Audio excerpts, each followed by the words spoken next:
Good morning बच्चों।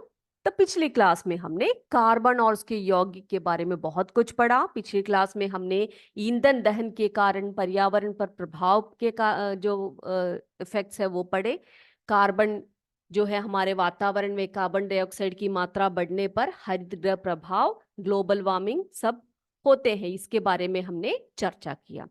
आज की क्लास में हम क्या करेंगे, इसके कुछ जो प्रश्नों के उत्तर है उसको हम लिखेंगे। कार्बन और उसके यौगिक, इसके अभ्यास प्रश्न को हम पढ़ेंगे जो आपके 166 पेज में है, पेज नंबर 166। इसमें आपके अभ्यास प्रश्न दिए हुए हैं। अभ्यास प्रश्न, कॉम्प्रिहेंशन क्वेश्चंस दिए हैं आपके, तो इसको हम करते जाएंगे। आप सभी अपनी नोटबुक लेकर तैयार हो जाइए। सबसे पहला प्रश्न क्या है हम लोग देख लेते हैं। प्रश्नों के उत्तर लिखेंगे हम इसमें। इसमें बहुत सारी छोटे छोटे प्रश्नों के उत्तर है, वो सभी आप क्या करेंगे, उन सभी को आप अपने नोटबुक पे पहले से ही लिख देंगे। जैसे कि सही उत्तर छांट कर लिखना, सही उत्तर छांट कर लिखना, ये सब आप क्या करेंगे, उसको पहले से ही लिख लेंगे। ठीक है, यस, हम लोग स्टार्ट करते हैं।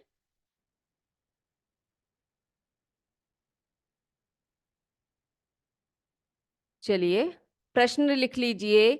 पहला प्रश्न है, अपरूप क्या होते हैं। क्या है पहला प्रश्न हमारा, अपरूप क्या होते हैं। कार्बन के अपरूपों का उल्लेख कीजिए। तो कार्बन के जितने भी एलोट्रॉप्स हैं वो कौन कौन से हैं और उनके उल्लेख कीजिए, ऐसा है हमारा प्रश्न। और इस प्रश्न का उत्तर हम कैसे लिखेंगे, इसका उत्तर हम ऐसे लिखेंगे। अपरूप क्या है, पहले तो उसकी परिभाषा लिख लेते हैं। अपरूप वे पदार्थ हैं जो विभिन्न भौतिक गुण परंतु समान रासायनिक गुण रखते हैं, उन्हें ही हम अपरूप कहलाते हैं। वे अपरूप कहलाते हैं। तो वे पदार्थ जो विभिन्न भौतिक गुण परंतु समान रासायनिक गुण रखते हैं, अपरूप कहलाते हैं। कार्बन विभिन्न अपरूपों में मिलता है, जिन्हें निम्न दो भागों में बांटा जाता है। कार्बन विभिन्न अपरूपों में मिलता है, जिन्हें निम्न दो भागों में बांटा गया है। वे कौन कौन से हैं आपको पता है, क्रिस्टलीय और अक्रिस्टलीय। तो क्रिस्टलीय में हीरा और ग्रेफाइट लिखेंगे आप। क्रिस्टलीय, हीरा, ग्रेफाइट। अक्रिस्टलीय, नॉन क्रिस्टलाइन। अक्रिस्टलीय में आप क्या क्या लिख सकते हो, लकड़ी का कोयला, हड्डी का कोयला, कोक, काजल तथा कार्बन गैस या गैस कार्बन। अक्रिस्टलीय में लकड़ी का कोयला, हड्डी का कोयला, कोक, काजल तथा गैस कार्बन या कार्बन गैस। यह है अक्रिस्टलीय अपरूप। किसके, कार्बन के अक्रिस्टलीय अपरूप। अगला प्रश्न देखिए, हीरा तथा ग्रेफाइट के गुणों की तुलना कीजिए। आपने क्या करना है, हीरा और ग्रेफाइट ये दोनों क्या है, ये दोनों ही जो हमारा कार्बन है उसके अपरूप है। अब इन दोनों की तुलना हम कैसे करें, इनके गुणों की तुलना हम कैसे करेंगे। ग्रेफाइट तथा हीरे के निम्न गुण स्पष्ट रूप से भिन्न। ग्रेफाइट तथा हीरा दोनों ही अपने गुणों में अधिकांशत भिन्न है। कैसे हैं, ये दोनों ही भिन्न भिन्न है ना। ग्रेफाइट धूसर रंग का काला पदार्थ है। ग्रेफाइट कैसा है, धूसर रंग का काला पदार्थ है। यह स्पर्श करने पर चिकना तथा फिसलने वाला पदार्थ है। तो ये कैसा है, स्मूथ है, स्लिपरी है ना। यानी कि छूने पर कैसा है, ये चिकना चिकना होता है और ये जल्दी से हाथ से फिसल जाता है। वो क्या है, ग्रेफाइट के का गुण बताया अभी मैंने आपको। जबकि जो हीरा है वो पारदर्शक तथा कठोर है। हीरा पारदर्शक, आपको पता है कि एक साइड से आप देखोगे कि आप दूसरे साइड में आप देख पाओगे, है ना। तो हीरा जो है वो पारदर्शक है तथा कठोर है। ग्रेफाइट तथा हीरे में कार्बन परमाणु विभिन्न तरीकों या पैटर्नों में परस्पर जुड़े अथवा आबंधित होते हैं। कैसे होते हैं ग्रेफाइट और हीरे में, आपको मैंने दिखाया भी था, उसका स्ट्रक्चर दिखाया था। कार्बन परमाणु जो है विभिन्न तरीकों में परस्पर जुड़े तथा आबंधित होते हैं। परमाणुओं के इन्हीं विभिन्न पैटर्नों के कारण, यानी कि कार्बन परमाणुओं के इन्हीं विभिन्न पैटर्नों के कारण ही ये दोनों गुणों में भिन्न भिन्न होते हैं। कैसे होते हैं ये? भिन्न भिन्न होते हैं। ठीक है, तो ये कैसे होते हैं? पैटर्नों में भिन्न होते हैं। इनके जो परमाणुओं की जो पैटर्न है उसके कारण इनके गुण भी भिन्न भिन्न होते हैं। ग्रेफाइट में प्रत्येक कार्बन परमाणु एक ही तल में अपने पास के अन्य 3 परमाणुओं के साथ जुड़ा रहता है। तो ग्रेफाइट में कैसा है? कार्बन की जो घटना है वो कैसी है? जो परमाणु है उसकी एक ही तल में अपने पास के 3 अन्य कार्बन परमाणुओं के साथ जुड़ा रहता है और षटकोणीय जाल बनाता है। षटकोणीय, हेक्सागनल होता है ये। कैसा होता है? हेक्सागनल होता है, षटकोणीय जाल बनाता है। इसी गुण के कारण ग्रेफाइट स्पर्श करने पर चिकना और फिसलने वाला पदार्थ लगता है और एक उत्तम स्नेहक के रूप में उपयोग करते हैं। क्या करते हैं इसका? एक उत्तम स्नेहक के रूप में इसका उपयोग हम करते हैं। तो ये तो बात हो गई ग्रेफाइट की। अब कार्बन की बात करते हैं, लिख लीजिए। हीरे की बात करते हैं। हीरे में कार्बन परमाणुओं की व्यवस्था पूर्णतः भिन्न है। जैसे ग्रेफाइट की थी उससे बिल्कुल भिन्न है हीरे की। तो हीरे की में जो है कार्बन परमाणुओं की व्यवस्था पूर्णतया भिन्न है। प्रत्येक कार्बन परमाणु अन्य 4 कार्बन परमाणुओं के साथ जुड़कर त्रिविमीय, 3 डायमेंशंस, ठीक है, त्रिविमीय, पिछली क्लास में मैंने आपको दिखाया था उसका स्ट्रक्चर। तो त्रिविमीय, 3 डायमेंशंस दृढ़ क्रिस्टल की संरचना बनाता है। इसी अत्यधिक स्थायी संरचना के कारण ही हीरा अब तक ज्ञात पदार्थों में सबसे अधिक कठोर पदार्थ है। क्या बताया हीरे के बारे में?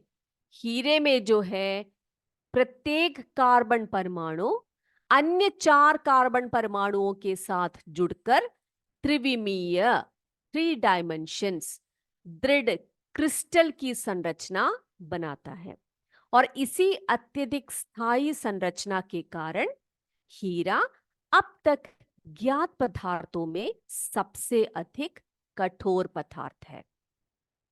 ठीक है, अब अगला प्रश्न देखिए। अगला प्रश्न है, मीथेन को मार्श गैस क्यों कहा जाता है? मीथेन को मार्श गैस क्यों कहा जाता है? अब बेटा इसका आंसर हम लिखेंगे। जो मीथेन गैस है, मीथेन गैस आपको मैंने आपको बताया था, उसे मार्श गैस भी कहा जाता है। क्यों कहा जाता है ये भी बताया था। मीथेन गैस, यहां पर CH4 लिख दीजिए, ठीक है, CH4 है यहां पर। CH4 मीथेन गैस जो है CH4 है, उसकी जो रासायनिक सूत्र है। CH4 वायु की अनुपस्थिति में दलदली स्थानों पर, कहां पर? दलदली स्थानों पर क्या करते हैं? ये स्थानों पर पेड़ पौधों और कार्बनिक पदार्थों, जिसे हम मार्श कहते हैं, के गलने सड़ने से बनते हैं। गलने सड़ने से बनते हैं और इसीलिए इसे क्या कहा जाता है? इसे मार्श गैस कहा जाता है। एक और बार, मीथेन गैस CH4 वायु की अनुपस्थिति में दलदली स्थानों पर पेड़ पौधों और कार्बनिक पदार्थों के गलने सड़ने से बनती है, इसीलिए इसे मार्श गैस कहते हैं। अगला प्रश्न देख लेते हैं। अगला प्रश्न है, पेट्रोल को जीवाश्म ईंधन क्यों कहते हैं?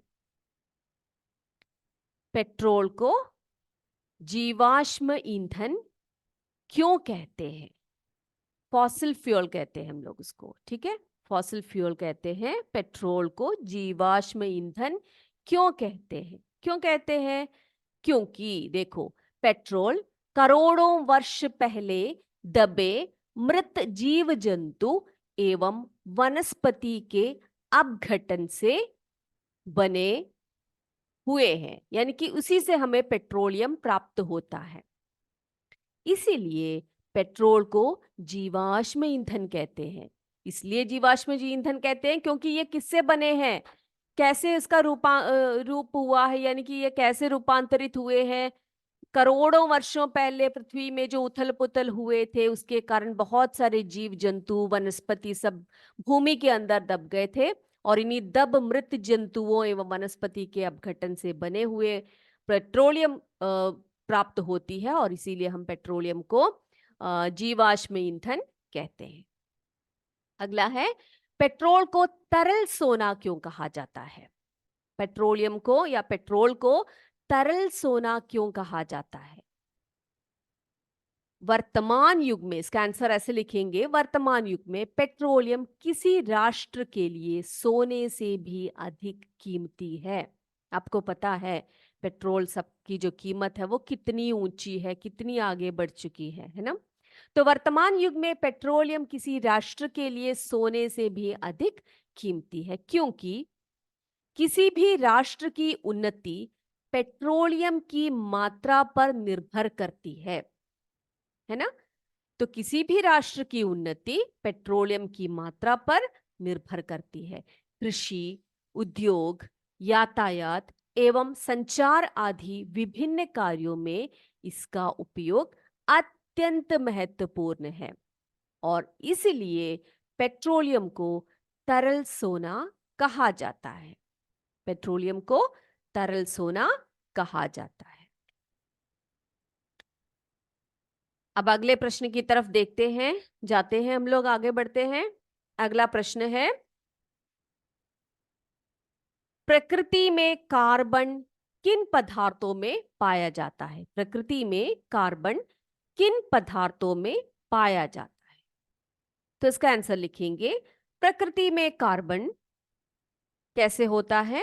कार्बन का एक तत्व है जिसकी परमाणु भार 12 है, तथा यह स्वतंत्र अवस्था में प्रकृति में शुद्ध रूप में कैसे?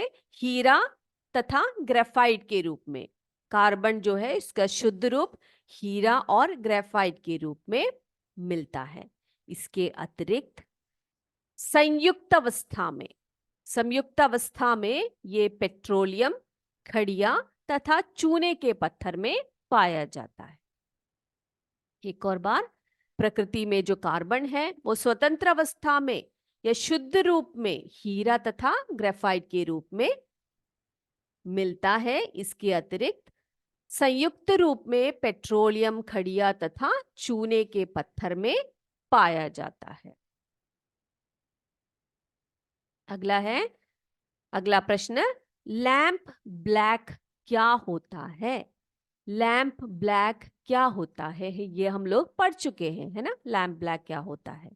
लैंप ब्लैक मोम अथवा तेल को वायु की सीमित मात्रा में जलाने से प्राप्त कालिख को कहते हैं। जैसे कि हम लोग दिया जलाते हैं, है ना, मोमबत्ती जलाते हैं, तो वायु की सीमित मात्रा में जब वो जलती है तो हम देखते हैं कि ऊपर से कालिख जमी होती है कि नहीं? नोट किया है आपने? तो जब कालिख इस तरह से जमती है तो इसे हम लोग क्या कहते हैं? हम लोग इसे कालिख कहते हैं ना। इंग्लिश में हम लोग इसको लैंप ब्लैक कहते हैं। क्या कहते हैं? लैंप ब्लैक कहते हैं। तो लैंप ब्लैक मोम अथवा तेल को वायु की सीमित मात्रा में जलाने पर प्राप्त कालिख को कहते हैं। अगला प्रश्न, हाइड्रोकार्बन यौगिक कितने प्रकार के होते हैं? हाइड्रोकार्बन यौगिक कितने प्रकार के होते हैं? तो ये दो प्रकार के होते हैं। कार्बन जो है, हाइड्रोकार्बन यौगिक दो प्रकार के होते हैं, संतृप्त हाइड्रोकार्बन और असंतृप्त हाइड्रोकार्बन। ठीक है, संतृप्त हाइड्रोकार्बन और असंतृप्त हाइड्रोकार्बन। अब हमसे पूछा जा रहा है अगला प्रश्न, रॉकेट ईंधन के दो उदाहरण दीजिए। आपने क्या बताना है? रॉकेट ईंधन के दो उदाहरण आपने लिखने हैं। तो हम लिखेंगे मैथिल हाइड्रोजन, ठीक है, कौन कौन से होते हैं, तथा द्रवित हाइड्रोजन। ये दोनों किसके उदाहरण हैं? ये दोनों ही रॉकेट ईंधन के उदाहरण हैं। अगला है, पेट्रोलियम गैस किन गैसों का मिश्रण है? पेट्रोलियम गैस किन गैसों का मिश्रण है? इसका आंसर लिखेंगे, पेट्रोलियम गैस ब्यूटेन एवं प्रोपेन गैसों का मिश्रण है। पेट्रोलियम गैस ब्यूटेन तथा प्रोपेन गैसों का मिश्रण है। आपने पढ़ा होगा ना, methane, ethane, butane, propane, hexane, pentane, ऐसे सब पढ़ा है ना। ये सब कार्बन के ही रूप हैं। तो ये जो है पेट्रोलियम गैस, वो ब्यूटेन एवं प्रोपेन गैसों का मिश्रण है। अगला प्रश्न है हमारा,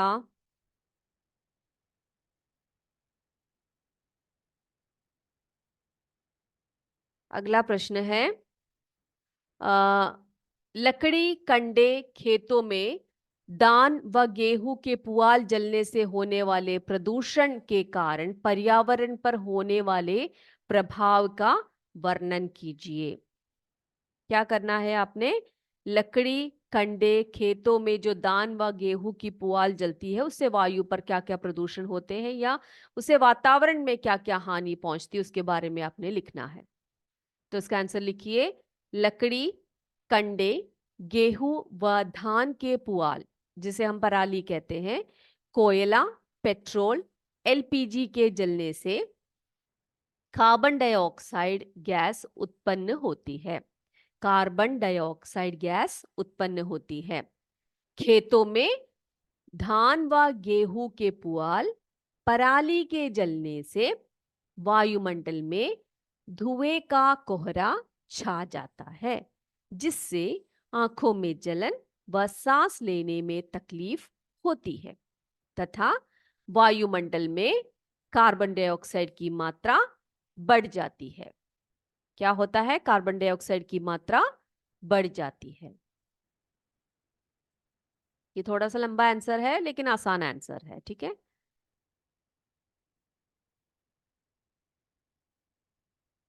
लकड़ी कंडे गेहूं व धान के पुआल, कोयला, पेट्रोल, एलपीजी के जलने से कार्बन डाइऑक्साइड गैस उत्पन्न होती है। खेतों में धान व गेहूं के पुआल जलने से वायुमंडल में धुएं का कोहरा छा जाता है, जिससे आंखों में जलन व सांस लेने में तकलीफ होती है तथा वायुमंडल में कार्बन डाइऑक्साइड की मात्रा बढ़ जाती है। अगला प्रश्न है, निम्नलिखित प्रश्नों के उत्तर दीजिए। छठवां प्रश्न हमारा, जिसमें प्रश्न पूछा गया है, ईंधन क्या है और ईंधन का वर्गीकरण के उदाहरण सहित लिखिए। इसका आंसर लिखेंगे, ईंधन से दहन क्रिया द्वारा ऊर्जा प्राप्त होती है ना। ईंधन करोड़ों वर्ष पूर्व पृथ्वी के अंदर दबे मृत जीव जंतु वनस्पतियों के अपघटन द्वारा प्राप्त पेट्रोलियम के शोधन से प्राप्त किया जाता है। ईंधन तीन अवस्थाओं में पाए जाते हैं। वे कौन कौन से हैं तीन अवस्थाएं? एक तो है ठोस ईंधन। ठोस ईंधन चारकोल, कोयला आदि। द्रव ईंधन डीजल, पेट्रोल आदि। गैस ईंधन जैसे कि गोबर गैस, एलपीजी आदि। तो ये ईंधन के तीन अवस्थाएं हैं। ये तीन अवस्थाएं आपने पढ़ना जरूरी है। ठोस ईंधन कौन से हैं? ठोस ईंधन चारकोल, कोयला आदि। द्रव ईंधन डीजल, पेट्रोल आदि। और गैस ईंधन है गोबर गैस, एलपीजी आदि। अब ईंधन का वर्गीकरण पेट्रोलियम के प्रभाजी आसवन से प्राप्त प्रभाजों के क्वथनांक के आधार पर किया जाता है। आपको मैंने बताया था कि इसका जो वर्गीकरण यानी पेट्रोलियम कैसे निकाला जाता है, इसके जो प्रभाज है, जो इसके आसवन की कौन से आसवन से, प्रभाजी आसवन, यानी कि फ्रैक्शनल डिस्टिलेशन कहते हैं, जिसे फ्रैक्शनल डिस्टिलेशन के द्वारा इनके घटकों को निकाला जाता है। अगला फिर यही पूछा गया है आपसे कि हीरे में कार्बन परमाणु किस प्रकार व्यवस्थित रहते हैं। तो हीरे में कार्बन एक पारदर्शी क्रिस्टलीय अपरूप है। इसमें कार्बन का एक परमाणु 4 परमाणुओं से जुड़ा। ये आपके पुस्तक में स्पष्ट रूप से क्या दिया हुआ है, स्पष्ट रूप से ये चित्र दिया हुआ है। आपने क्या करना है, नोटबुक पे वो चित्र उतारना है। ठीक है बच्चों, तो एक परमाणु 4 परमाणुओं से जुड़ा होता है। कार्बन परमाणुओं की चतुष्फलकीय व्यवस्था के कारण यह पूर्णतः आबद्ध, कठोर तथा त्रिविमीय संरचना चित्रानुसार आप देख सकते हो, और उसको बनाना भी है आपने। अगला, हीरे का आभूषण का जो उपयोग है वो आभूषण बनाने में क्यों किया जाता है। हमें पता है हीरे का जो डायमंड्स है उसका उपयोग हम लोग ज्यादातर क्या किसके लिए यूज करते हैं, ज्यादातर हम उसको आभूषण बनाने में उसका प्रयोग करते हैं, है ना। तो हीरे को सरलता से भिन्न भिन्न तल में तोड़कर कई फलक वाले क्रिस्टल बनाए जाते हैं। तो बहुत सुंदर लगते हैं। मैंने आपको हीरा दिखाया भी था जब हमारा क्लास स्टार्ट हुआ था। तो उसके कई फलक बन जाते हैं। इससे इस पर पड़ने वाले जो प्रकाश पुंज है वो विभक्त होकर शीघ्रता से इंद्रधनुषी रंग बन जाता है। कैसा रंग, जैसे रेनबो कलर्स होते हैं ना, वैसे इंद्रधनुषी रंग बन जाता है। अतः हीरे के उपयोग से आभूषण की सुंदरता बढ़ जाती है। क्या बढ़ जाती है, आभूषण की सुंदरता बढ़ जाती है, और इसी कारण हीरे का उपयोग आभूषण बनाने में किया जाता है। हीरे का उपयोग आभूषण बनाने में क्यों किया जाता है, यह है हमारा प्रश्न। हीरे को सरलता से भिन्न भिन्न तल में तोड़कर कई फलक वाले क्रिस्टल बनाए जाते हैं, जिससे इस पर पड़ने वाले प्रकाश पुंज विभक्त होकर शीघ्रता से इंद्रधनुषी रंग बनता है या बनाता है। अतः हीरे के उपयोग से आभूषण की सुंदरता बढ़ जाती है, और इसी कारण हीरे का उपयोग आभूषण बनाने में किया जाता है। लिख लिया। अगला हमारा लास्ट क्वेश्चन है, ये आखिरी सवाल। शुगर चारकोल का उपयोग क्या है। क्या है प्रश्न, शुगर चारकोल का उपयोग क्या है, उसका उपयोग लिखिए। शुगर चारकोल का उपयोग अपचायक के रूप में होता है, और ये धातु ऑक्साइड को धातु के रूप में अपचयित करता है। क्या करता है ये धातु ऑक्साइड को धातु के रूप में अपचयित करता है। तो शुगर चारकोल क्या है, प्रश्न शुगर चारकोल क्या है और इसका उपयोग क्या है, इसका उपयोग क्या है वो आपने लिखना है। शुगर का चारकोल क्या है बेटा, शुगर चारकोल मैंने आपको बताया भी था। शुगर चारकोल कार्बन का अक्रिस्टलीय अपरूप है ना, जिसका फॉर्मूला क्या बताया था मैंने आपको, क्या बताया था, C12H22O11, है ना। ये है शुगर चारकोल, शुगर है ना, शुगर चीनी है, ये चीनी है, ये ग्लूकोज जिसे कहते हैं। इस पर सांद्र गंधक अम्ल की क्रिया द्वारा H2SO4 सल्फ्यूरिक एसिड, इसकी सहायता से इसको बनाया जाता है। ठीक है, और इसका जो उपयोग है वो हम किस लिए कैसे करते हैं, इसका उपयोग हम शुगर चारकोल का उपयोग अपचाय के रूप में होता है। ये धातु ऑक्साइड को धातु के रूप में अपचयित करता है। इस आंसर को भी आप लिख लीजिए। और ये हमारा आखिरी प्रश्न था। इस प्रश्न के बाद अब अगले क्लास में हम क्या करेंगे, अगले क्लास में हम अगले क्लास में हम एक नए चैप्टर को लेकर आएंगे आपके सामने। तब तक इन सभी प्रश्नों के उत्तरों को आप अच्छी तरह से पढ़ लीजिएगा, और अगले क्लास में हम ऊर्जा के वैकल्पिक स्रोत के बारे में पढ़ेंगे। ऊर्जा के वैकल्पिक स्रोत के बारे में पढ़ेंगे। ओके, तब तक के लिए आज की क्लास हम यही समाप्त करते हैं। जय विद्या शक्ति, जय हिंद, जय भारत। धन्यवाद।